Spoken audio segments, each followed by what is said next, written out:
How would you sum up the sound of your summer? For me, the season is rarely defined by a musical earworm. Rather, it's the crashing waves of the Atlantic and the sound of flapping kite surfs, or the gentle clinking of a boat's rigging on an estuary, and the murmur of children playing in the sand. We often talk about the new perspectives a holiday can bring. Often, this means a sensorial world. It's about the smell of that point where the pine forest meets the sand dunes, or the texture of a ripe tomato consumed hastily during a beach picnic. It's easy to overlook the myriad of details that truly make our outings so special. Dappled afternoon light, long cool shadows on the beach as evening beckons, and the tinkling of ice cubes in a well-mixed G&T as you're ready for dinner. This episode of Confect Corner delves into summer's sensory landscape. We find out how photographer Cecil Beaton was inspired by his garden. We speak to architect and curator Alice Loumeau about why sound matters in design and how sonic installations are all the rage at this year's Venice Architecture Biennale.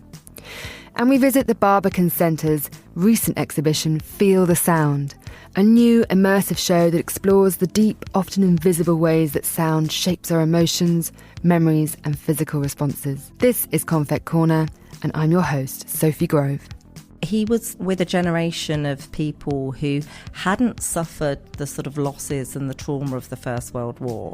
And so they had a sort of sense of freedom. We feel and we hear that our pavilion really offers kind of a space of respite or calmness, let's say, amidst the overwhelming amount of exhibition. We're no longer just spectators, we're engaging with the works of art.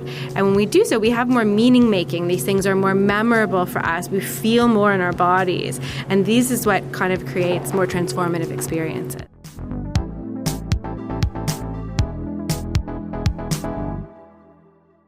Welcome to Confect Corner. I'm your host, Sophie Grove, here in London. And I'm joined today by Confect's style director, Marcella Palek, and who's on the line from Zurich. Hi, Marcella. Hello, Sophie. Hello from Zurich. Well, summer's very much underway here in Europe, and it's only fitting that Gillian, one of our usual co-hosts, has swapped the chill of Studio One for sunnier shores. But you've been exploring some destinations over the past couple of weeks. What are your highlights for us? So indeed, I did some serious Dodecanese island hoppings in June. I saw many islands, and I have a real gem for you from Leros. So, coming by boat, you see the Yves Klein Blue House already from far. The restaurant Milos by the Sea, built directly at the shore, has great views on the harbour of Agia Marina on the Dodecanese island of Leros. But the main attraction is not the views, but it's the excellent dishes that the two founder brothers, George and Marios Goutsounaris, serve. I was there for lunch and I had a kind of Caesar salad interpretation with crab fillets. It was just delicious. It was so delicious that I must come back for the strawberry pavlova Milo style. And if you head there, don't miss the see-through fridges inside the restaurant with dry-aged fish from the deep blue sea outside. Sounds completely dreamy. I love the idea of this kind of like vision of Yves Klein blue on the shore, because so often the buildings are white and sort of whitewashed, but that sounds like a real exception and an amazing spot for our bucket list. Yes. What about you, Sophie? What do you have for us this month? Well, I've been in Milan and Paris again over the last couple of weeks. And I had an amazing opportunity to go to a building that I have really wanted to see all the years I lived in Paris. But Nick Monet's Monocle's design editor asked me to come along to the Communist Party headquarters in the 19th arrondissement, which is built by Oscar Niemeyer, the Brazilian modernist, in 1980. He was sort of in exile, really, during that time and built some really interesting buildings around France, including an incredible auditorium in Larve, where I've been. But I never got into the one on 2 Place du Colonel Fabien. And it's such an interesting structure. So it's an office building, sort of, I think 6 flights tall, but on these pillars, but with this incredible undulating dome, a white dome, which is very Niemeyer at the front. But inside, it was really interesting. There was a festival going on, which was very cool. It was an art festival by a collective called Manifesto. And they'd taken over the space, but it's this interesting kind of almost very sort of natural feeling cave-like space with a green plush carpet. And then these amazing auditoriums with sloping floors and the most interesting feeling inside, like Flintstones feeling. And it was packed on that day with all these artists and very interesting people limbering up for a weekend during Men's Fashion Week of talks and artistic interventions. But it's so interesting to think back to the 80s and to think back to Niemeyer creating that for the Communist Party that's still going strong in France, of course. Sounds so interesting. I have to go there. Or it could be even cool for a fashion shoot. Well, exactly. And you must just look out for the moments, because funnily enough, if you email just the kind of Communist Party secretaries, it's not really on their priority list to let journalists like me inside. Or maybe, I don't know, whatever happened, lost in translation, I never got in. And so I was so just astonished and happy to see the space and some of the original furnishings, this incredible textured concrete on the walls, which is has that kind of imprint of wooden sort of textures, really interesting and tactile and immersive and just completely unusual space. So I'll have to get you in next time I go, Marcella. Yeah.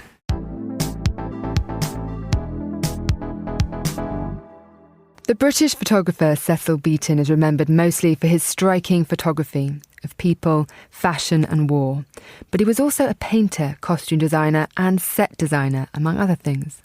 The inspiration and often the setting for his work was the garden, two of which played a significant role in his life. The first garden was the one that backed onto Ashcombe House, where Beaton lived between 1930 and 1945.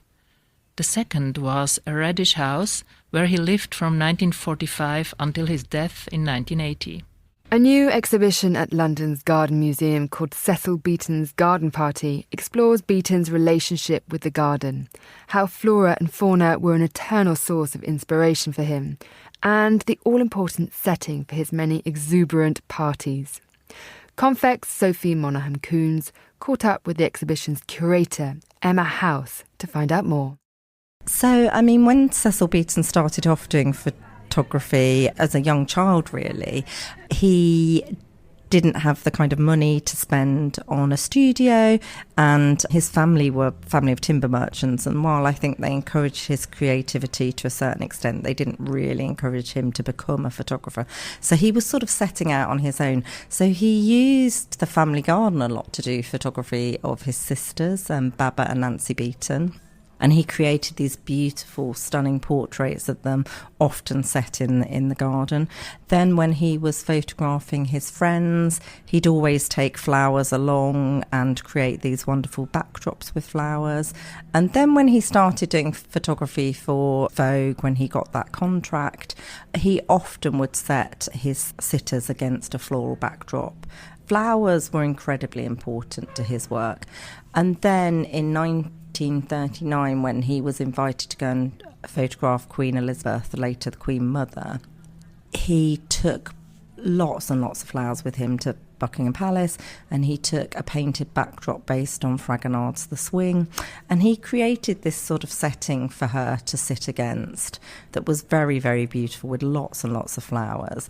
It created a really informal image of the royal family, and he thought he'd probably be there for maybe half an hour perhaps, photographing her. He was there for an incredibly long time, and they sort of really got on. And sort of towards the end, he sort of said to her, "Should we go out into the gardens?" And there she was photographed with a parasol, and some of those photographs are just stunning. You know, he really set her in such a beautiful setting of the gardens, and really they're very, very informal. And just before the outbreak of the war, it really helped set the image of the royal family as a family that would muck in during the war and would be people that would work alongside the nation. You mentioned earlier parties, which I think are important to mention, I guess, the sort of garden as a social setting and how important that was, and how the examples of the parties that Beaton was holding, that you have here, and costumes and some of the photos are amazing and obviously so creative. And I wonder if you could talk about the kind of social aspect and the parties and the sort of fun and joy of gardens. I mean, Cecil Beaton was a very, very social person. He was at Cambridge University, went there in 1925. He was with a generation of people who hadn't suffered the sort of losses and the trauma of the First World War, and the country had recovered economically. And so they had a sort of sense of freedom. They were moving into sort of new era. And part of that was kind of moving away from the very aristocratic parties and the season, and sort of setting up their own parties and their own way of doing things and their own fun. And so once Cecil Beaton has the house at Ashcombe, one of the things he loves to do is on a Friday morning get up incredibly early, go to Covent Garden Flower Market, buy as many flowers as he can, then travel down to Wiltshire and start producing floral displays ready for his guests to arrive. And he was friends with Stephen Tennant and Rex Whistler, wonderful groups of very creative people who he could invite to the house to enjoy it. And they'd throw sort of very impromptu parties sometimes. You know, someone would start reading some poetry, or they'd have a sort of cabaret. And Cecil Beaton loved dressing up. So out would come the dressing up box and they'd all dress up.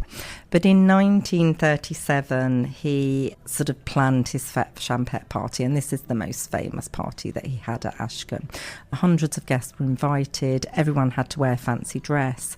Cecil Beaton designed large numbers of costumes. For himself, he designed this wonderful rose and egg coat. It's got these sort of plastic eggshells on it, and then it was at a time when he was friends with Salvador Dali, so there's a very sort of surrealist element to the party as well.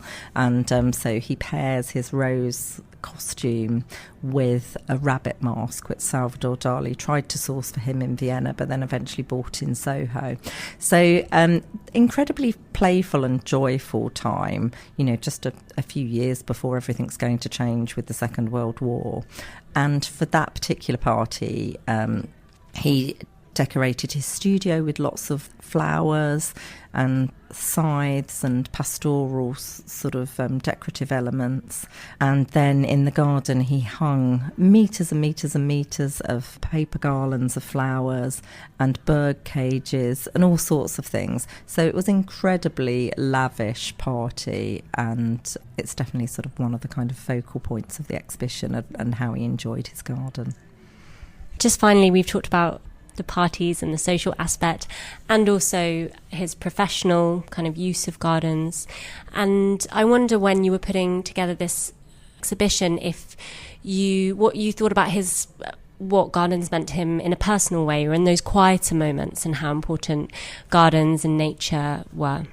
Definitely, I think at Ashcombe, one of the things he writes a lot about in his diary, he wrote a diary nearly every day throughout his life, and he published large extracts of the diaries that he wrote when he lived at Ashcombe. And a lot of it is about him walking and spending time walking along the footpaths that run alongside the garden at Ashcombe. And he did throughout his life experience times when I think he was suffering from stress. When he was working on big projects, he wasn't just working on one project. You know, when he was working on the play of My Fair Lady, he was also working on several other things, including sort of Enid Banknold's play as well. And again, you know, he wasn't just working in theatre, he was working at the weekends or in the evenings doing photographs of people that wanted him to photograph them.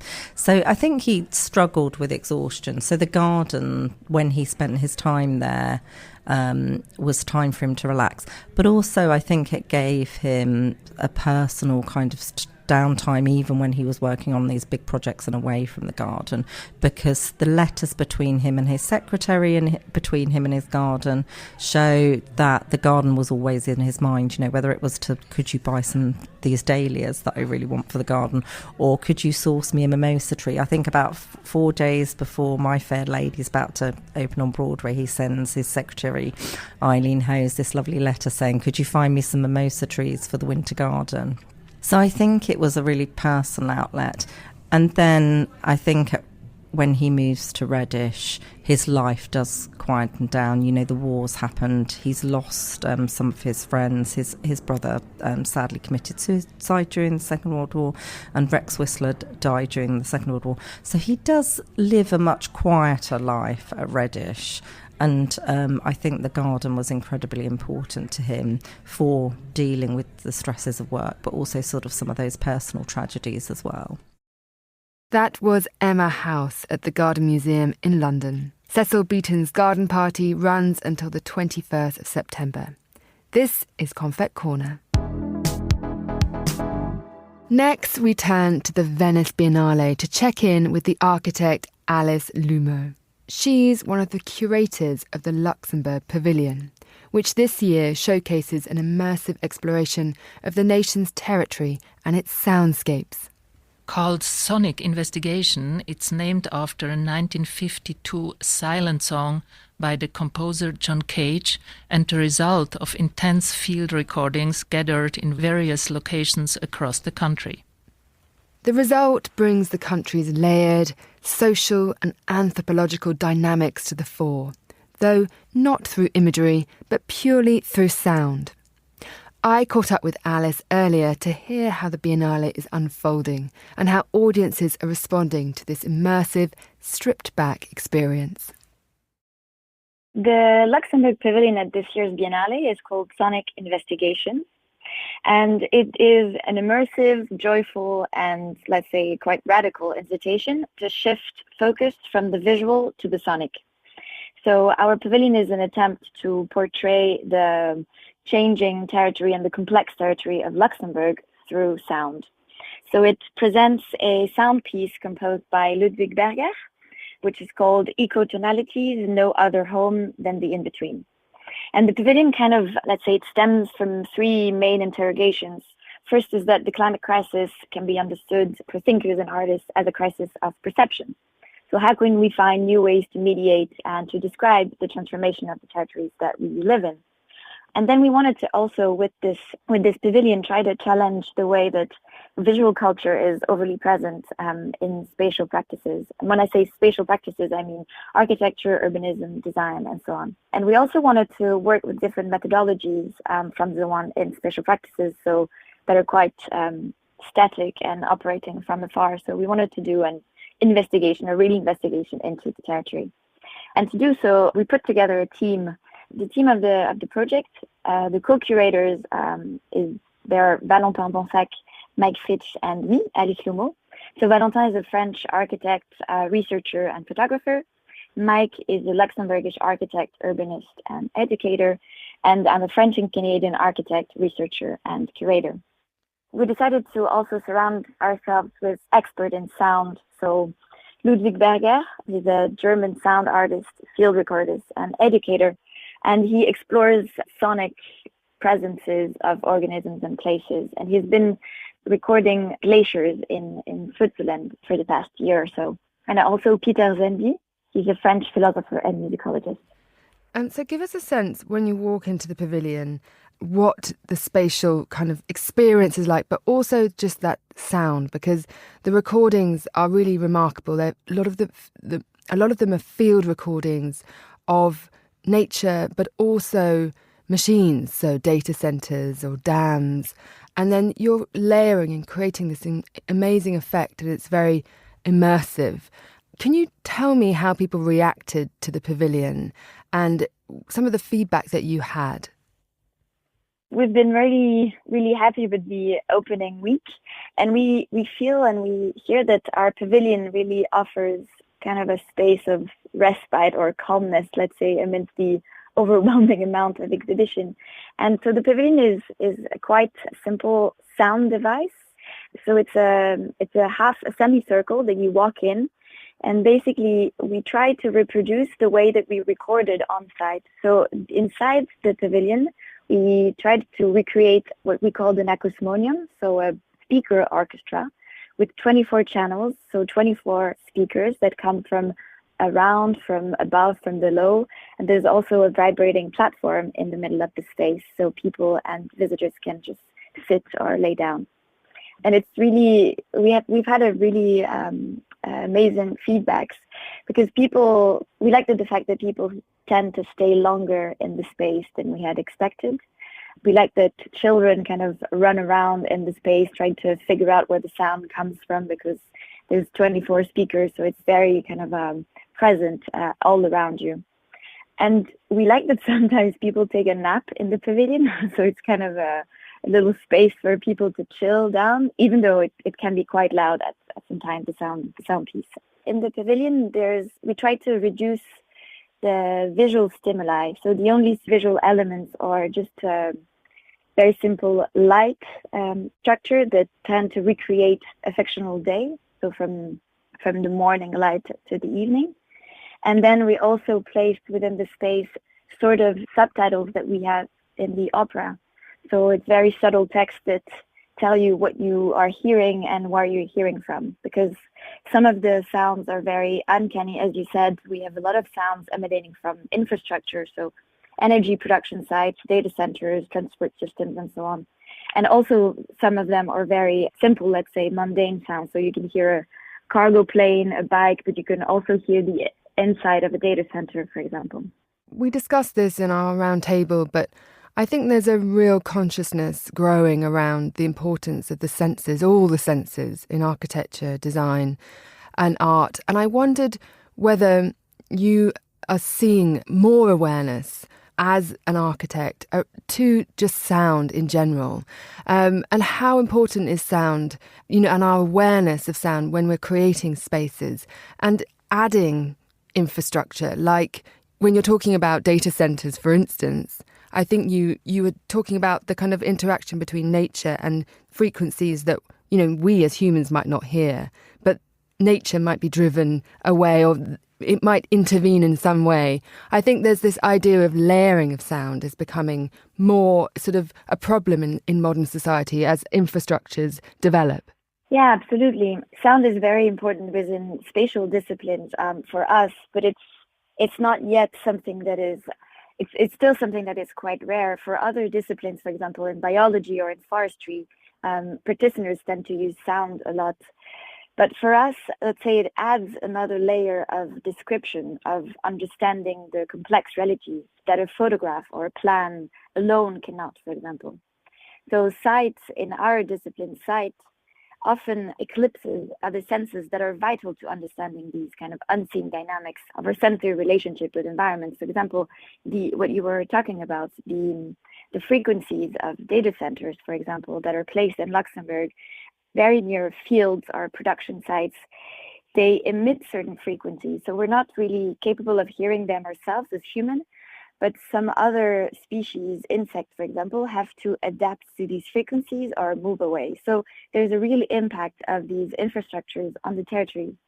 And what was interesting for us is to record what is outside city, because those are the infrastructure that we tend to set aside, but are still very important to sustain our life within cities. So this is the investigation that we try to do in Luxembourg, trying to understand what it means to create more and more infrastructure around our countryside spaces. And it's interesting because Venice this year is really about adapting. In a way, it's about survival. This idea that Carlo Ratti has had, this idea that it's a challenge to all architects to be this multidisciplinary, community. And I wondered whether or not when you were walking around, you sensed your own reaction to the other pavilions, whether or not there was a sort of conversation around sound and the senses emerging at Venice more generally. Yeah, I really think so. We were, just by purely planning in the pavilion, we were next to the Ukrainian and Lebanon pavilion, and both of them were using sound. So we had a lot of discussion with the Ukrainian curators and the Lebanese curators to to talk about sound. How can sound be a powerful tool, a political tool? Because for the Ukrainian pavilion, for example, it was a very powerful political tool to represent what was happening with the war and so on. For us, it talks more about ecology and how we can, by recording sounds of nature and culture together, we can try to represent a space with a non-hierarchical approach, for example. And there's also the island pavilion that also speaks, that talks about sound and democratic processes. So I feel that sound can be a really interesting and powerful tool to talk about very different aspects of the practice and architecture in general. Just more generally, how was Venice as an experience, as a participant? What was the energy like and the sense of, just being in that moment, launching such a remarkable project in this very unique year of Carlo Ratti's premiership, as it were, curating such a remarkable just series of events? Give us a little glimpse of events you went to, people you met, just the mood in general. It was amazing. It was a really beautiful experience. The opening week was completely hectic with shows and openings everywhere. I think what I actually enjoyed the most was the month right before the opening, where all the curators and the helpers and the fabricators were all in the Arsenale and the Giardini kind of talking to each other. And so we have really amazing conversations and met really interesting people from around the world. And I think that's what makes the Venice Biennale experience such a beautiful and unique show around the world. The architect and curator Alice Loumeau there. For more on the role sound has in our lives, head over to our website to order a copy of the spring edition of Confect magazine, where I hosted a roundtable all about soundscapes. This is Confect Corner.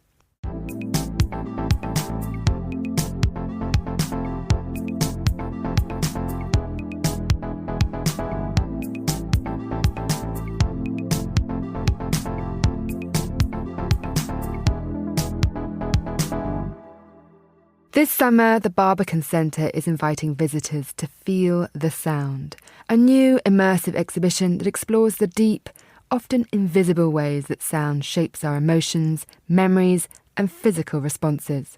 At the heart of it is Your Inner Symphony, a quietly groundbreaking installation by Kinder Studios and Nexus Studios that asks a very simple but powerful question. What does music feel like inside the body? Using biometric sensing stations, the installation reads physiological changes like our heart rate and skin conductivity to reveal how our bodies physically register the emotional impact of sound. These internal responses are then translated into visual forms, creating a living, collective portrait of resonance and feeling. Confect's Paige Reynolds immersed herself in this experience and brought us this report. In the midst of London's hustle and bustle, it's always a relief to step into the eternally peaceful courtyard of the Barbican. But step inside this summer's exhibition, and this tranquility is highly likely to be interrupted. Pulsing electronic beats, the twinkle of a jack-in-the-box chime, and a car boot blasting rave anthems. There's everything but silence on display.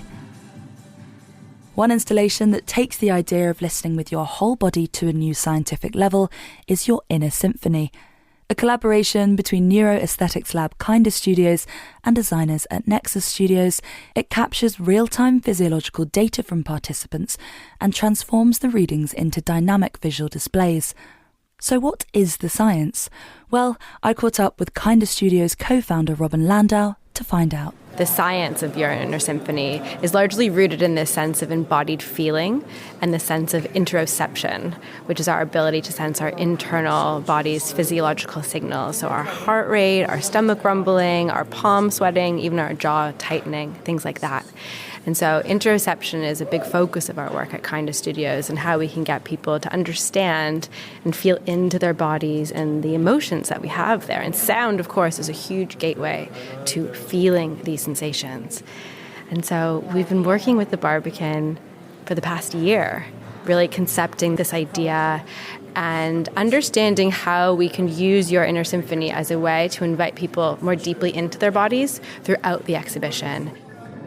As we head towards the start of the exhibition, all manner of organised chaos is occurring to get the exhibit ready for the public in just 2 days' time. Directly opposite the entrance, we find your Inner Symphony's first sensing station. Yes, we've just stepped into the curved gallery, and your Inner Symphony is one of the first pieces that people see. And the intention of this is to get what's called your baseline reading. How are you feeling in this moment?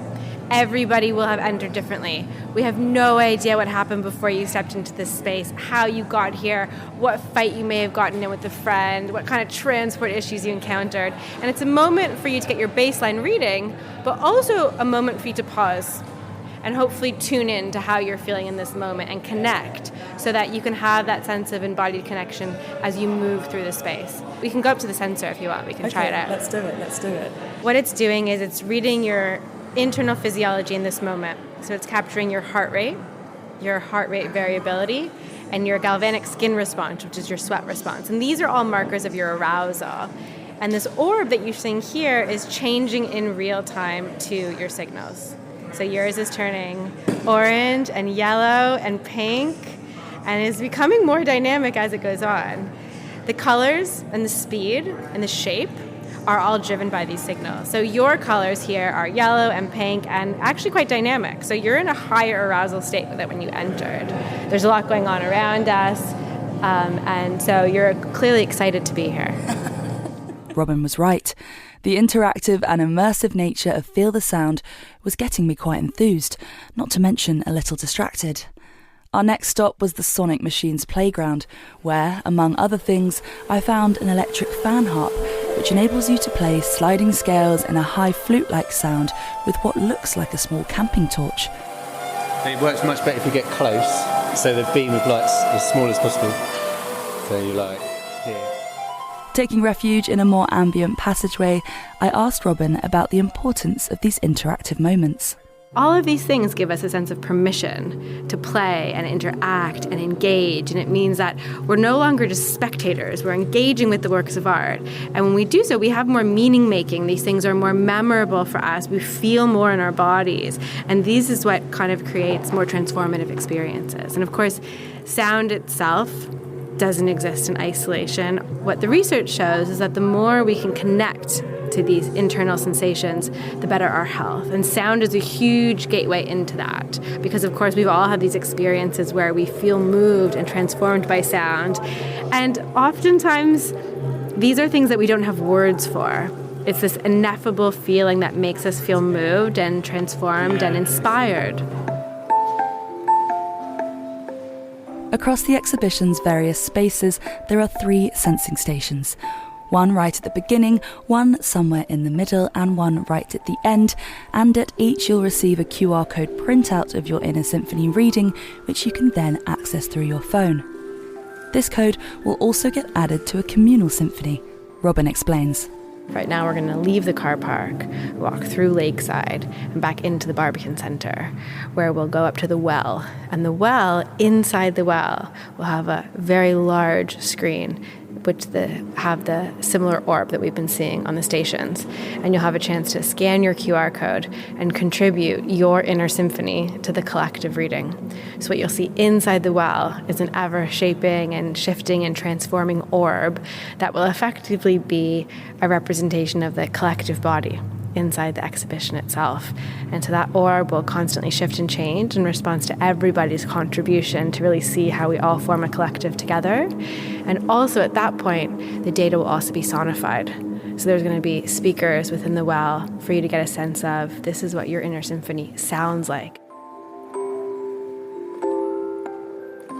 Before leaving, we head back to the relative calm of the Barbican courtyard and hear about the future ambitions of the Inner Symphony project. So we're going to capture all this information, and at Kind of Studios we also have a real-world neuroscience lab. So we'll be analysing all of the data after the experience to really help understand how did bodies respond, how did bodies feel, and how did bodies change. What we're hoping for is one of the largest culturally representative contextual data sets that we could have that has scientific information and validity about these things. So not only so that we can prove the impact and learn more, but so we can close the loop between academia and the cultural industry to really understand how we can use these insights to feed back into more academic questions asked. And what's really exciting is that after London, Feel the Sound in 2026 will tour to Japan next, where we will do the same thing again. And what will enable us to do at that point is have one of the largest cross-cultural data sets. And we know through a lot of the academic literature that cross-culturally, everyone responds a little bit differently. Over the next few years, we hope to be able to continue to grow the data set and continue to kind of feed back into learning and understanding cross-culturally as well.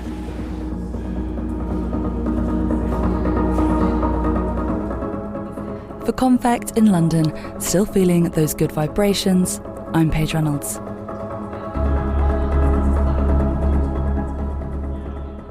Thanks, Paige. And Feel the Sound is on at the Barbican Centre in London until the end of August.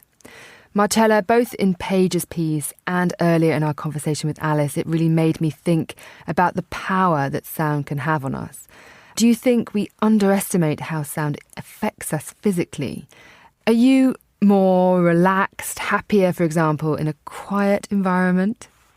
I'm convinced and know by experience about the strong influence sound has on us.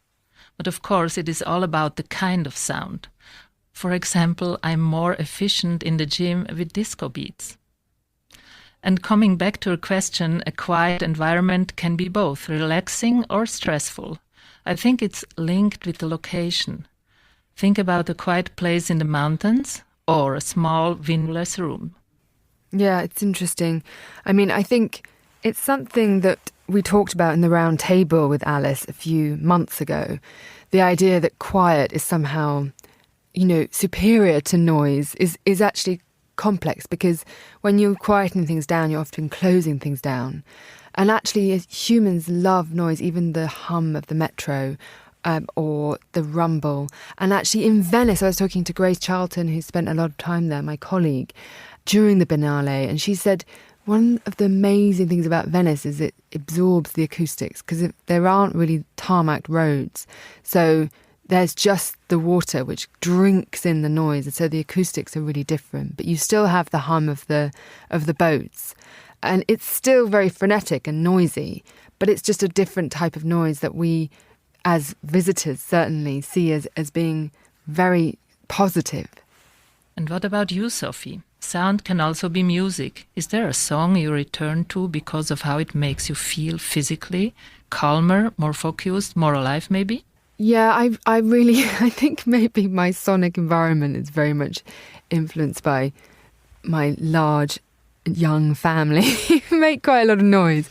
But I do feel that I love classical music, in fact, but I really love jazz. Like, I love listening to Dave Brubeck, for instance, makes me feel really relaxed.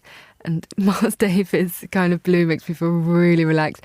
I think sometimes if I need a reset from some really screechy moments in life, that can just provide it. And it's amazing to think how important it is. But at the same time, sometimes just a really rousing song in the morning can change your whole day.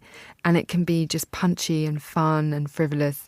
And then you leave your house smiling. So I think there's a song for everything, but definitely it's just so wonderful to just have that meditative moment sometimes, and just the cortisol just drains from your body. Indeed, I think it's also about the differences, so you can't have all the time music. This would drive me crazy. But to have it focused and selected, and then to choose like quiet moments, this is perfect. And that brings us to the end of this episode of Confect Corner. My thanks to Marcella Palek for joining me in Zurich. Confect Corner is produced and edited by Carlotta Rebello and Steph Chungu. Remember to pick up your copy of the summer issue of Confect magazine, which is out now. or subscribe by heading to confectmagazine.com. Until next time, from me, Sophie Grove, goodbye and thanks for listening.